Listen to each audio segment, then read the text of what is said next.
রেখে দিয়েছেন বাবা রেডি করে। বান্দা কতদিন দুনিয়ায় থাকবে, কতদিন খাবে, কতদিন পড়বে, কত বছর দুনিয়ায় বেঁচে থাকবে, কয়টা সন্তান হবে, কয়টা বিবি হবে, এ মুসলমান কত বিঘে সম্পদের মালিক হবে, ব্যবসা করবে না চাকরি করবে, গাড়ি করবে না বাড়ি করবে, সম্পদ করবে না কি করবে, এটা আল্লাহ আপনাকে আমাকে তৈরি করার 40 বছর আগে আল্লাহ রাব্বুল আলামিন ওটা নির্ধারিত করে দিয়েছে।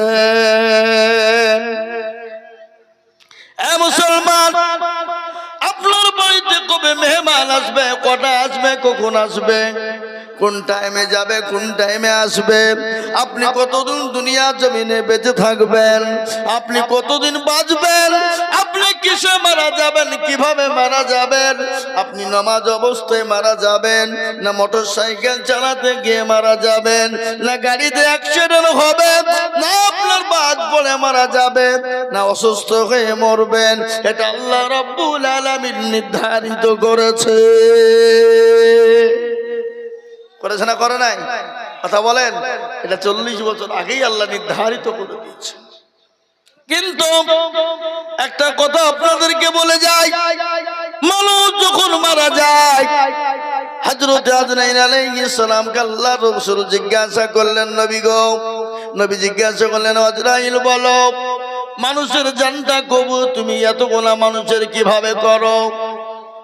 একসঙ্গে 70-80 জন, 100 জন, 1000, 10,000, 5,000 মানুষ মারা যায়, এগুলো একসঙ্গে তুমি জানটা কবুল কি করে করো? আল্লাহ নবী সাল্লাল্লাহু আলাইহি সাল্লামকে বললেন, ইয়া রাসূলুল্লাহ, নবী গো, আল্লাহ রাব্বুল আলামিন নারস মহল্লায় একটা গাছ রয়েছে, ওই গাছের উপরে গাছের পাতা রয়েছে, ও রাসূল, যার যেদিন মৃত্যু হবে আল্লাহ তার 40 দিন আগে ওই গাছটা তার নমুনা পাওয়া যায়, নমুনা পাওয়া যায়, গাছগুলা হলুদ হতে, পাতাগুলা হলুদ হতে থাকে, একদিন করতে করতে যখন মৃত্যুর কাছে পৌঁছে যায়, 3 দিন আগে, ওগো নবী ভালো করে, ওগো নবী শুনুন, 3 দিন আগে যারা মুমিন হবে, মুত্তাকিন হয়ে যায়, পরহেজগার হয়ে যায়, তারা কিন্তু বুঝতে পারে তাদের মৃত্যু হবে। ও রাসূল, আমার আল্লাহ তাদেরকে জন্য 72 ঘন্টা আগে তাদেরকে আল্লাহ একটা একটা করে বুঝিয়ে দিতে থাকে। সে বুঝতে পারে বা না পারুক, কিন্তু আল্লাহ তাকে 72 ঘন্টা আগে সিগন্যাল দিয়ে দেয়, তাকে জানিয়ে দেয়।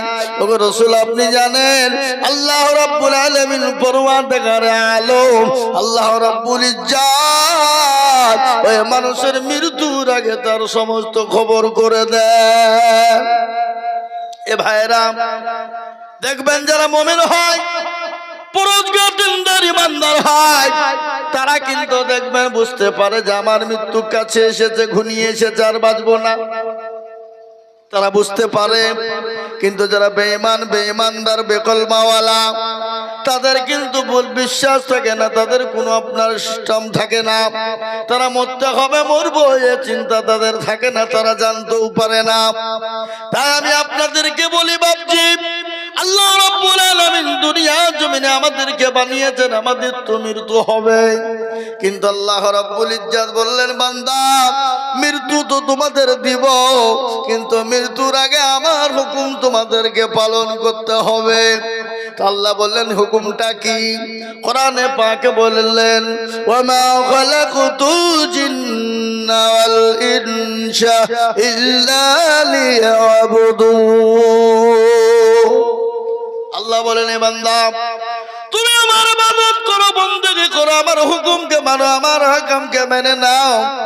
যদি তুমি মানতে পারো, আমি আল্লাহ দুনিয়ার জমিনে তোমাকে শান্তি দেব, পরকালেও শান্তি দেব, এবং পরকালের আগে যে কবর রয়েছে কবরও শান্তি দেব। আমাদের মরার পরে জায়গা কোথায় গো? কবর কিনা? ঠিক কিনা জোরে বলুন, কবর কিনা? কবর। কিন্তু মুসলমান দরদি আমার ভাইরা, ও আল্লাহ ওয়ালারা, ও নবীর প্রেমিকেরা, আজকে আমাদের মুসলমানদের কবর দেখে ভয় হয় না, মন চাই না ওই কবরে শুভ, কিন্তু একবার বলুন তো, আপনার দাদা দাদি, আপনার বাপ মা, আত্মীয় স্বজন, ছেলে মেয়ে অনেকেই চলে গেছে, আমাদেরকে একদিন না একদিন ওই জায়গায় থাকতে হবে, হবে কিনা? কথা করা হবে কিনা? কবরে। কিন্তু মোহতারাম, কবর এতটাই কঠিন। ওই কবর থেকে বাঁচতে হলে আপনাকে কি করতে হবে? দুনিয়ার জমিনে আল্লাহর ইবাদত করতে হবে, আল্লাহর হুকুমকে মানতে হবে, তবেই আমরা ওই কবর থেকে বাঁচতে পারব। আমার বাবা জীবনেরা, আল্লাহ ওয়ালারা, দিনদার ইমানদার, কবর কত কঠিন জানেন? আমি প্রায় জায়গায় ঘটনাটা বলি। কবরটা এত কঠিন, এত ভয়ঙ্কর, এত ভয়ানক। আল্লাহর নবী, বিশ্ব নবী জনাবে মুহাম্মদুর রাসূলুল্লাহ সাল্লাল্লাহু তাআলা আলাইহি ওয়াসাল্লাম, নবী করিম সাল্লাল্লাহু আলাইহি ওয়াসাল্লাম মা হযরতে খাদিজা রাদিয়াল্লাহু তাআলা আনহার উরুর উপর মাথা দিয়ে তিনি শোয়া। নবীজির মাথায় হাত বোলাচ্ছেন মা খাদিজাতুল কুবরা। নবীকে বলছেন, ইয়া রাসূলুল্লাহ, ও আল্লাহর হাবিব, আপনাকে আমার একটা কথা বলার ছিল। নবীজি বললেন, কি কথা বলবে? তোমার তো শাড়িখানা ছিঁড়ে গেছে, সেলাই করা এবং তালি দেওয়ার কোনো জায়গা নেই, এই কথা বলবে? হযরতে মা খাদিজা বললেন, ইয়া রাসূলুল্লাহ, আমার শাড়ি তালি দেওয়ার জায়গা নাই, সেলাইয়ের জায়গা নাই, এই কথা আমি আপনাকে বলবো না। বলে, কি বলবে বলো? তোমার বাড়িতে 3 দিন কোনো চুলা জ্বলে না, আখা জ্বলে না, কি চুলা নাকি বলেন আপনারা? আখা। এই জন্যে তুমি নাকি কান্না করো, এই কথা বলবা? রাসূলুল্লাহ সাল্লাল্লাহু আলাইহি ওয়াসাল্লামকে বললেন, ইয়া রাসূলুল্লাহ, আমার বাড়িতে 3 দিন আখা জ্বলে না, এই জন্য আমি কান্না করি নাই, বলি নাই। তাহলে তুমি কান্না করো কেন? কিসের জন্য বলো? বলো, চোখে কেন তোমার পানি? একটু বলবে খাদিজা। খাদিজা বললেন, ইয়া রাসূলুল্লাহ, ও আল্লাহর হাবিব, আমি আপনাকে বলতে চাই, কবর বড় কঠিন, কবর বড় ভয়ানক। ও রাসূল, আপনি যেদিন থেকে বলেছেন কবর এত কঠিন, এত কঠিন, এত কঠিন, ওই কবর যার ভালো হবে, পরকালটা তার জন্য ভালো হয়ে যাবে। রাসূলুল্লাহ বললেন, খাদিজা, তুমি কোনো টেনশন করবে না, কোনো চিন্তা করবে না। বলে, ইয়া রাসূলুল্লাহ, কেন? বলে, খাদিজা গো, ওই কবরের ভিতরে আমার আল্লাহ তোমার জন্য পাহারাদার হিসাবে আমার 2 জন বিবি রেখে দেবেন। মা খাদিজা রাদিয়াল্লাহু তাআলা আনহা বললেন, ইয়া রাসূলুল্লাহ, ইয়া হাবিবাল্লাহ, 2 জন বিবি আপনি কোথায় পেলেন? কোন জায়গায় পেলেন? কোথা থেকে পেলেন? আমার আগে তো আপনার কারো সঙ্গে আর বিবাহ হয় নাই। নবী গো, আপনি 2 জন বিবি কোথায় পেলেন, একটু আমাকে দয়া করে বলুন। রাসূলুল্লাহ বললেন, খাদিজা, তুমি কোনো টেনশন করো না, আমার আল্লাহ রাব্বুল আলামিন জান্নাতের ভিতরে 2 জন বিবির সঙ্গে আমার বিবাহ দেবে। ওই 2 জন বিবি তোমার সঙ্গে পাহারাদার হয়ে যাবে। আল্লাহ নবীকে বললেন, ইয়া রাসূলুল্লাহ, ওই 2 জন বিবিকে একটু দয়া করে বলুন। নবীজি বললেন, খাদিজা, 1 নম্বর হলো হযরতে আসিয়া, 1 নম্বর মা হযরতে আসিয়া, ফেরাউনের বিবি। আচ্ছা বলুন তো, ফেরাউনের বিবি জান্নাতের ভিতরে কি করে হলো?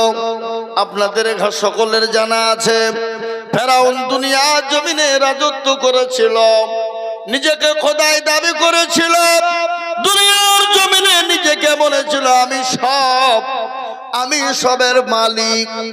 আল্লাহ রাব্বুল আলামিন ওই ফেরাউনকে নীল নদীর ভিতরে ডুবিয়ে মেরেছে।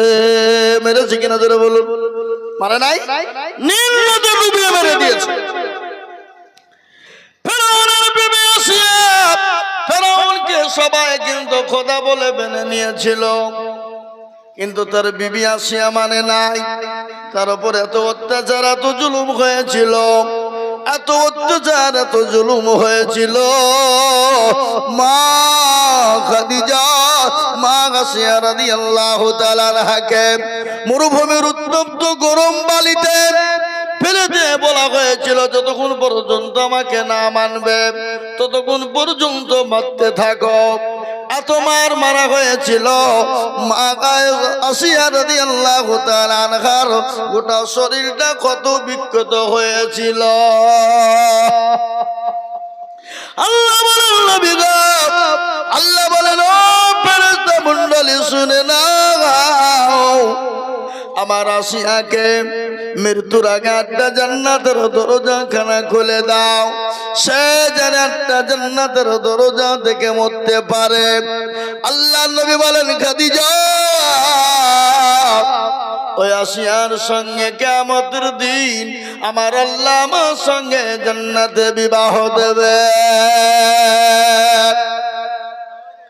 2 নম্বর, বিশ্ব নবী সাল্লাল্লাহু আলাইহি ওয়াসাল্লাম বললেন, ও খাদিজা শুনে নাও, আমার 2 নম্বর বিবি কে হবে? হযরত ঈসা রুহুল্লাহ আলাইহিস সালামের আম্মা জান, যে পুত্র পবিত্র, যার নাম হলো মারিয়াম আলাইহিস সালাম। মা খাদিজার কান্না বন্ধ করো না। বিশ্ব নবীকে বললেন, ইয়া রাসূলুল্লাহ, নবী গো একটু বলুন, আমি আপনার কাছে 3টি জিনিসের আবেদন করব। ও রাসূল আপনি বলুন দিবেন কি না? রাসূলুল্লাহ বললেন, খাদিজা দেওয়ার মতন হলো অবশ্যই, তোমাকে কেন দেব না? তুমি আমার বিবি খাদিজা, তুমি আমার জন্য জীবন দিতে প্রস্তুত। এমনকি মক্কার জমিনে তুমি তো বড় ধনট্ট নারী ছিলে, বড় পয়সাওয়ালা ছিলে। মক্কার জমিনে আমি নবী যখন আমাকে কেউ নবী বলে মানে নাই, কেউ যখন নবী বলে কাছে টেনে নাই, কেউ যখন আমাকে রাসূল বলে বুকে টেনে নাই না। ও খাদিজা, সর্বপ্রথম তুমি আমাকে চতুর্দিক দিয়ে হেফাজত করে আমাকে বুকে টেনে নিয়েছিলে খাদিজা। খালি ওটাই নয়, 40 মণ স্বর্ণ আমার হাতে তুমি তুলে দিয়েছিলে। কোনদিন জিজ্ঞাসা করনি রাসূল এই 40 মণ স্বর্ণ কোথায় খরচ করলেন? ওগো খাদিজা বলো তুমি কি চাও, কি 3টে জিনিস তুমি চাও বলো। বলে, ইয়া রাসূলুল্লাহ, আমি যখন মারা যাব, কিন্তু ভালো করে আর একটু শুনি, মা খাদিজাতুল কুবরা যে রব্বুল আলামিন আমার নবীজির বিবি মা খাদিজা রাদিয়াল্লাহু তাআলা আনহার জন্য কবরে পাহারাদার দেবে বলেছেন 2 জন। তারপরও চোখের পানি থামে নাই। খালি এটাই নাই, আল্লাহ নবী সাল্লাল্লাহু আলাইহি ওয়াসাল্লাম যেখানে জাবালে নূর যে পাহাড়, সে পাহাড়ের উপর নবীজি যখন তপ করতেন, মা খাদিজাতুল কুবরা আল্লাহ নবীর কাছে তিনি প্রতিদিন 2 বার করে যেতেন। কিছুদিন পরে আল্লাহ রাসূল সাল্লাল্লাহু আলাইহি ওয়াসাল্লামের কাছে গেলেন। আপনার হামাগুড়ি দিয়ে ওই পাহাড়ের উপরে উঠতেছে মা খাদিজা। বিশ্ব নবী নবী রাহমাতাল লিল আলামিন মা খাদিজার দিকে তাকায় আর মুচকি মুচকি হাসে।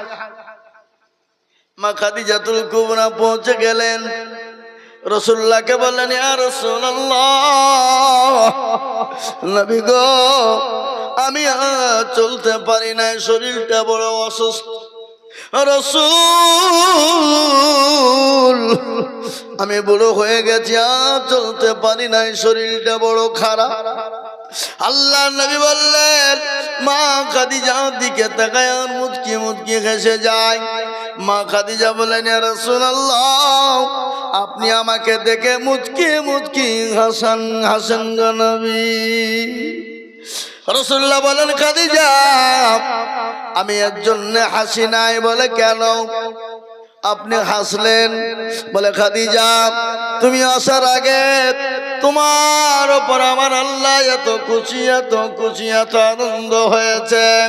খালি আনন্দই নাই ও খাদিজা, আমার আল্লাহ তোমাকে সালাম দিয়েছে। সুবহানাল্লাহ বলবেন না? এ কি চারটেখানি কথা বাবা? হ্যাঁ, সালাম দিয়েছে।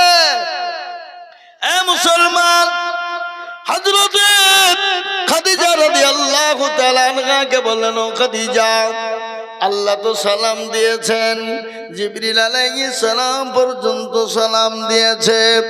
ও খাদিজা এই জন্য আমি তোমার দিকে তাকিয়ে মুচকি মুচকি হেসে যাই। মা খাদিজা বললেন ইয়া রাসূলুল্লাহ আমি তো উত্তর কেন কি করে আল্লাহর সালামের উত্তর আমি কি করে যে দেব আমি তো জানি না। নবী গো আপনি দয়া করে আপনি সালামের উত্তর টুকুন দিয়ে দেবে। চিন্তা করা যায়?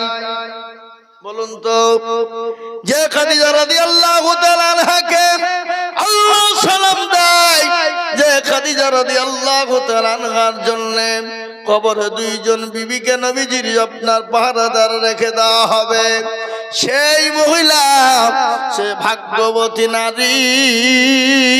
ওই কবর দেখে যদি বড় ভয় পায় ও মুসলমান বলুন আমাদের জন্য কি কবরে জায়গা হবে?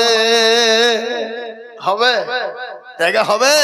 তারা এত ভাগ্যবতী নারী, তারা যদি জায়গা আপনার মধ্যে ভয় পায় কবরের জন্য, আমরা কবর আমাদের জায়গা হবে বলে মনে হয় না বাপ। আহা বড় কঠিন কবর জায়গা। মা খাদিজা বলছেন ইয়া রাসূলুল্লাহ কবর বড় কঠিন, যদি আমি খাদিজা জাহান্নামে যাই সাথী বান্ধবী বহুত পাবো, যদি জান্নাতে যাই বান্ধবী সাথী বন্ধু মেলা পাবো।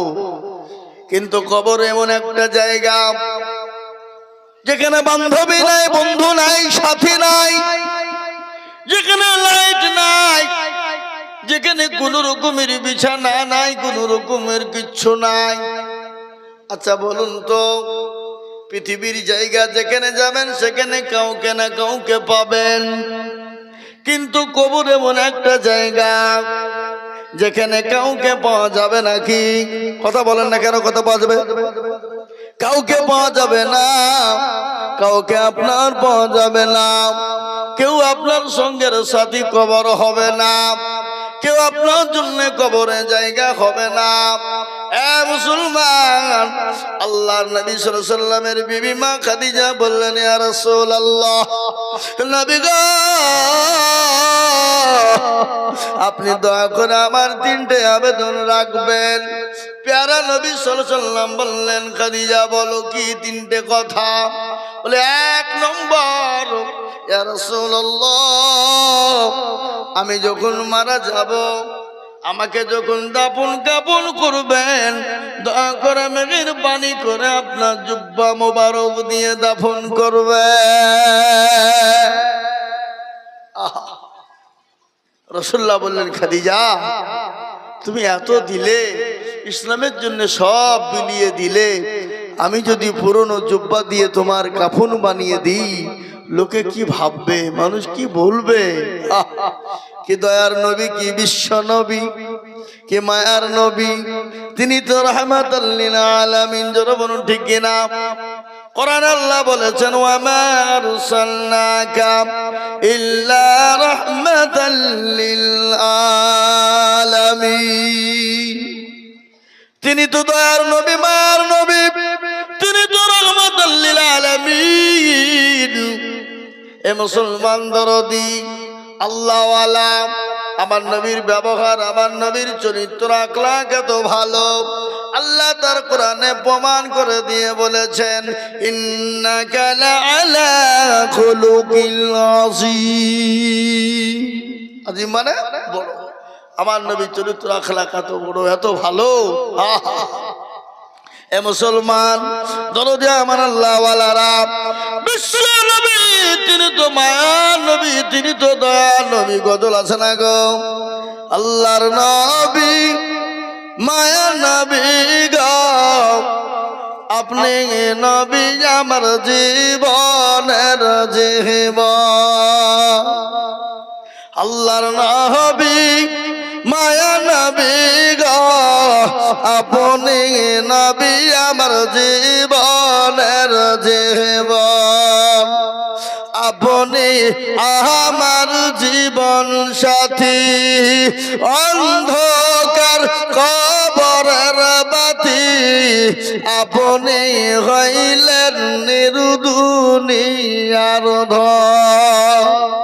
আল্লাহর নবী মায়া নবী গো, আপনি নবী আমার জীবনের জীবন। আপনি রহমাতুল লিল আলামিন, আপনি উম্মতের জামিন, আপনি হইলেন গুনাহগার উম্মতের আপনজন।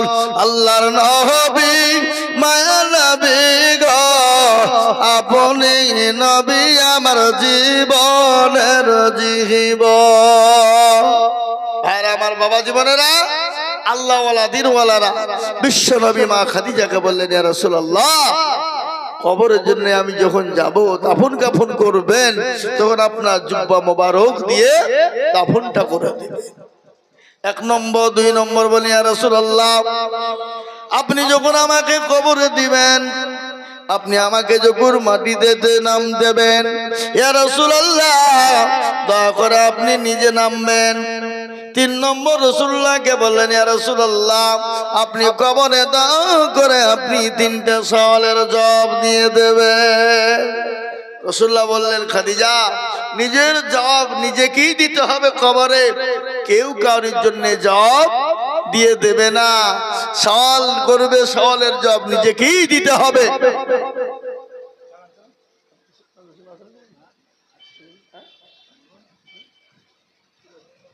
তো মহতরম বুজুর্গ দোস্ত আমার ভাইরা, আল্লাহ ওয়ালারা, তো ওই কবরে সকলকেই যেতে হবে, হবে না? কি করে যেতে হবে না? হবে না? কেউ বলতে পারবে যে আমরা যাব না? হ্যাঁ, যখন যেতেই হবে তাহলে কবরে কি নিয়ে যাবেন? আল্লাহ কোরআনে বলেছেন, ইন্নাল্লাযীনা আমানু ওয়া আমিলুস সালিহাত, আমলে সালিহাত, আমল ভালো হতে হবে। জি, আপনার আমল যদি সঠিক হয়ে যায়, ভালো হয়ে যায়, তাহলে আপনার জন্য কবরটাও ভালো হয়ে যাবে। এ মুসলমান আমার দরদি আমার ভাইয়েরা, আল্লাহওয়ালা দিনওয়ালা ইমানওয়ালারা, আজ আছি কাল চলে যাব, কখন আছি কখন চলে যাব নিঃশ্বাসের বিশ্বাস নাই। আমরা মনে মনে অনেকেই ভাবি, এই আছি ওই আছি, কখন চলে যেতে হবে এই চিন্তা ভাবনা নাই। নামাজ পড়তে হবে, পড়বো, বুড়ো হয়ে বয়স হোক তখন আমরা পড়বো, অনেকে বলি কি বলি না? তা আমি আপনাদেরকে বলবো, ভাই, রাত্রি করার সময় নাই। আমি আপনাদের বলে যাই, শেষ কথা, একটাই কথা হলো, আমাদেরকে নামাজকে আঁকড়ে ধরতে হবে।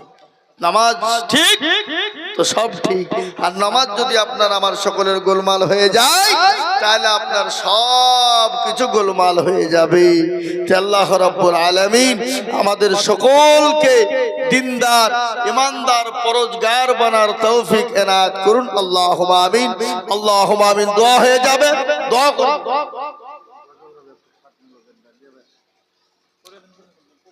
জি, ইনশাআল্লাহ দোয়া হয়ে যাবে।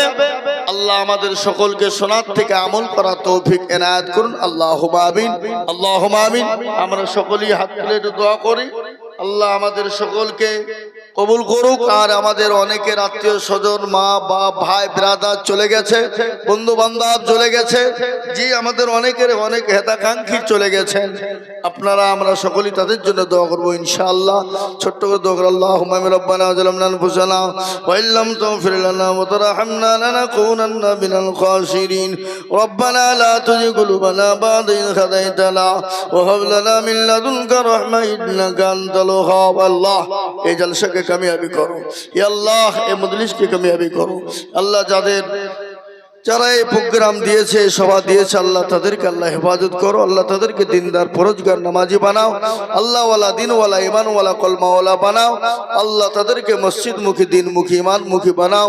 ইয়া আল্লাহ আমাদের ছোটখাটো দোয়াকে কবুল করো। ইয়া আল্লাহ সারা বিশ্বের মুমিন মুমিনাদেরকে হেফাজত করো, মুসলিম মুসলিমাদের হেফাজত করো। ইয়া আল্লাহ আমাদের মাদ্রাসা মসজিদ মারকাজ খানকা গুলাকে হেফাজত করো। ইয়া আল্লাহ আমাদের দেশের যে আল্লাহ আমাদের মাদ্রাসা, আমাদের মসজিদ, আমাদের গোরস্থান, আমাদের কবরস্থান, আল্লাহ ঈদগাহ, আল্লাহ আমাদের খানকা সবগুলোকে তুমি হেফাজত করো। আয় আল্লাহ, আয় রব্বুল আলামিন, পরওয়ারদিগার আলম, আল্লাহ সবের মালিক হলো তুমি। আল্লাহ তুমি যেটা করো পৃথিবীর কারো ক্ষমতা নাই আল্লাহ আটকে দিতে পারে। আল্লাহ তুমি যেটা করো পৃথিবীর কারো ক্ষমতা নাই ওটা বাধা দিতে পারে।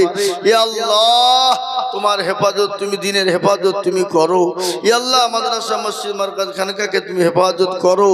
আল্লাহ মুসলমানদের যে ওয়াকফ সম্পত্তি আছে আল্লাহ, এই ওয়াকফ সম্পত্তিকে আল্লাহ দায়িত্ব হেফাজত করার দায়িত্ব কর্তব্য আল্লাহ তোমার। আল্লাহ তোমার কাছে হাত উঠিয়েছে, আল্লাহ হেফাজত করো।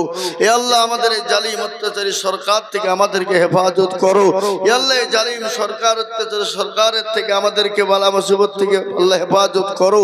সাল্লাল্লাহু তাআলা আলা খায়রি খালকিহি ওয়া আলিহি ওয়া সাহবিহি আজমাইন, আমিন সুম্মা আমিন। বাকি লা ইলাহা ইল্লাল্লাহ। পানির লিগে পানি হয়েছে না পৃথিবীতে? হ্যাঁ, এই জন্য হাল।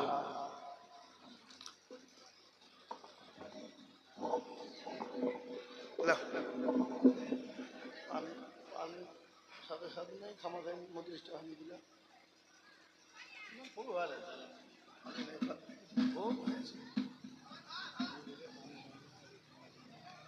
আল্লাহর রহমত তো পানি নাই, কান্দি নাই, কিছু নেই, খামা খাই আল্লাহ বক্তব্য